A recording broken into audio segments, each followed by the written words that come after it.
Bismillahirrahmanirrahim.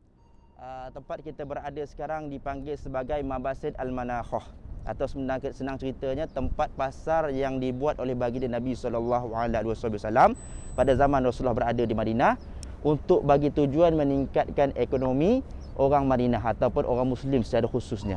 Sebab pada saat Rasulullah sampai di kota Madinah, perekonomian kota Madinah ini dikuasai sepenuhnya oleh kaum Yahudi. Dulu kaum Yahudi menempati tempat Madinah ni, dan kebanyakan bidang ekonomi, bidang pembuatan semuanya dikuasai oleh orang-orang Yahudi, dan orang Madinah ini ditindas oleh orang Yahudi dengan harga yang mahal dan sebagainya. Maka Rasulullah nak kembalikan kuasa ekonomi kepada orang Islam. Caranya adalah dengan melaksanakan ataupun membuka suatu pasar tempat orang Islam boleh berjual beli, dan Rasulullah menyeru pula orang Islam untuk support bisnes orang Islam. Jadi buy Muslim first ni Rasulullah dah buat dulu dah sebelum kita buat. Cuma Rasulullah pesan pada kita, orang Islam belilah barangan orang Islam, peniaga Islam berniagalah dengan orang Islam dengan cara yang betul, dengan harga yang baik, dengan muamalat yang baik, dan inilah tempat yang mana satu riwayat mengatakan kawasan ini Nabi SAW sebagai tempat perniagaan ataupun tempat jual beli orang Muslim pada zaman tersebut, bagi menyaingi pasar orang Yahudi yang berada di bahagian belakang Masjid ujung sana tu. Orang Yahudi zaman-zaman dululah, sekarang ni dah penuh dengan hotel, dan kerajaan Saudi pernah jadikan pasar sehinggalah tahun 2018 tak silap saya, sebelum tempat ini ditutup untuk proses renovasi dataran yang kita nampak pada hari ini. Tempat ini dulu dipanggil sebagai Mabasid Al-Manakhah. Apa Mabasid Al-Manakhah itu dalam bahasa Melayu? Mabasid ni satu kawasan lapang. Al-Manakhah ini adalah perkataan yang diambil daripada bunyi unta. Unta bila dia nak dibangunkan ataupun didudukkan, dia akan bunyi kha kha kha. Jadi manakhah tu daripada perkataan kha kha. Bahasa Arab ni dia unik. Contoh slipper, sheep. Sebab apa dia katakan sheep? Sebab kita bila jalan bunyi sheep. Gesek. Gesek. Maka perkataan bunyi tadi tu jadi perkataan untuk menerangkan sifat sifat bunyi itu dijadikan perkataan untuk menerangkan objek tersebut. Itu dapat kat orang Kedah. Maksudnya penampang. Okey, satu lagi yang saya boleh bagi contoh, Bukit Ku'ai Ki'an yang ada di Mekah. Ada bukit Abu Kubais, ada sebelah bukit berhadapan dengan masjid itu Bukit Ku'ai Ki'an. Ku'ai Ki'an ni perkataan yang diambil daripada bunyi pedang, lagaan pedang. Kiang kiong itu Ku'ai Ki'an. Bahasa peperangan Jurhud dengan Muna'ah pada zaman Nabi Nabi Ibrahim, selepas Nabi Ibrahim, iaitu Nabi Ismail alaihissalam, nak menguasai kota Mekah. Jadi bunyi ini salah satu sumber perkataan daripada bahasa Arab. Jadi begitu juga dengan Mabasid Al-Manakhah ni. Jadi kenapa dia ambil perkataan unta tu, bunyi unta tu? Baik, dulu pengangkutan untuk barang-barang, contoh barang dagangan ke apa ke, mereka menggunakan unta. Jadi masa pasar dibuat, di sini unta digunakan sebagai kenderaan untuk mengangkut beban barang dagangan. Jadi mereka akan parking unta kat sini sebelum menurunkan barang dagangan mereka untuk diniagakan. Jadi nak turunkan unta tu, dia akan ha. Unta pakai bunyi ha. Untuk duduk bangun pun macam tu juga. Itu yang dipanggil sebagai Mabasid Al-Manakhah. Jadi kesimpulannya di sini, yang pertama tentang kita support bisnes orang Islam. Yang kedua, orang peniaga juga berniaga dengan cara yang digariskan oleh baginda Nabi SAW. Dan usahakanlah rezeki anda di dunia ini, mencari rezeki yang diberikan oleh Allah Subhanahu Wa Taala dengan sesungguh-sungguhnya. Mencari rezeki jadi kaya itu semua tak salah. Cuma bagaimana kita membelanjakan. Yang pertama, bagaimana kita membelanjakan harta kita. Yang kedua, bagaimana cara kita mendapatkan harta kita. Sekiranya didapati dengan harta dengan cara belanjakan pula dengan cara yang baik, ia akan mempercepatkan kita masuk ke dalam syurga. Ini sama dengan hadis yang Rasulullah bagi tahu pada Sayyidina Abdurrahman bin Auf.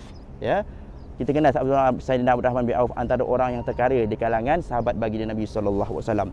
Ya Abdurrahman, kata Sayyidina Rasulullah kita, kamu antara manusia yang Allah berikan kelebihan pada kamu yang banyak. Inilah maksud Rasulullah tu, kelebihan harta. Dan kamu adalah orang yang paling akhir masuk ke dalam syurga, yang paling perlahan. Kamu akan masuk syurga dalam keadaan perlahan-lahan. Jadi Sayyidina Abdurrahman bin Auf menangis kerana dia dapat masuk syurga tapi secara perlahan-lahan. Lambatlah maksudnya. Dan Rasulullah bagi tahu dia tips. Maka perbanyakkanlah kali kamu bersedekah ataupun perbanyakkan kamu belanjakan harta kamu di jalan Allah, maka Allah Taala akan permudahkan jalan kamu masuk ke syurga. Itu antara salah satu kelebihan bersedekah. Kita akan dipermudahkan jalan ke syurga. dan juga sedekah ini dapat melindungi kita daripada azab api neraka, sebagaimana Rasulullah pernah bersabda, Allahumma ittaqun naru bisyikkatin tamarin. Takutlah kalian akan api neraka walaupun dengan bersedekah dengan sepotong tamar. Sedekahlah walaupun kalian ada sepotong tamar, bersedekahlah, kerana ia akan menjauhkan kalian daripada azab api neraka Jahannam. Itu antara kelebihan-kelebihan rezeki sedekah. Yang pertama, ia akan mempermudahkan kita masuk ke syurga. Yang kedua, ia akan menjauhkan kita daripada azab neraka. Dan satu lagi yang besar, kita akan diizinkan oleh Allah Ta'ala untuk masuk syurga dalam satu pintu yang dipanggil babus sedekah. Dia ada pintu sedekah ni. Dia ada pintu puasa, dia ada pintu solat, dia ada pintu sedekah. Salah satunya boleh masuk pintu sedekah. Itu antara 3 kelebihan yang besar di akhirat nanti, bila kita dapat selalu bersedekah dengan harta yang kita ada.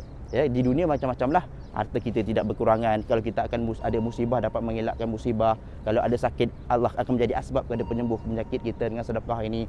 Itu antara kelebihan di dunia. Cuma tadi saya sebutkan atau saya highlightkan sedekah yang akan membawakan kita kelebihan-kelebihan di akhirat. Dan kalau kita nak kelebihan yang paling tinggi, ialah kelebihan naungan arash di padang mahsyar. Tapi itu ada syaratnya, iaitu sedekah secara sembunyi-sembunyi. Kalau sedekah ni terang ke, sembunyi ke, asal ikhlas, dapat pahala, insya-Allah. Okey, tapi nak tingkatan yang tinggi secara sembunyi-sembunyi, sebab ada fadilat khususnya, iaitu mendapat naungan arash Allah. Kita berada di padang mahsyar, matahari panas terik seumpama sejengkal dengan kita.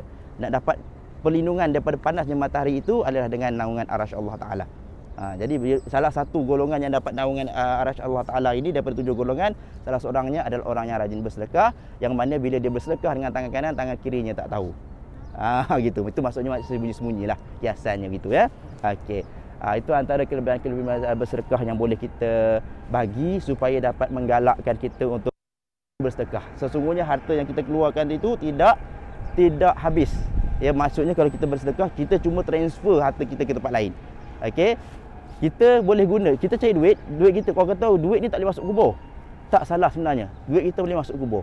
Tapi kita tukar currency je. Kita daripada Malaysia nak pergi ke Madinah ni, kita pakai tak bayar pakai duit Malaysia. Kita pakai duit apa? Saudi Riyal. Kita tukar dulu kan. Macam tu juga dengan currency di akhirat. Akhirat punya currency pahala. Jadi tukarkan duit kita dengan currency akhirat, iaitu pahala dengan amal ibadah, bersedekah, wakaf, infak dan sebagainya.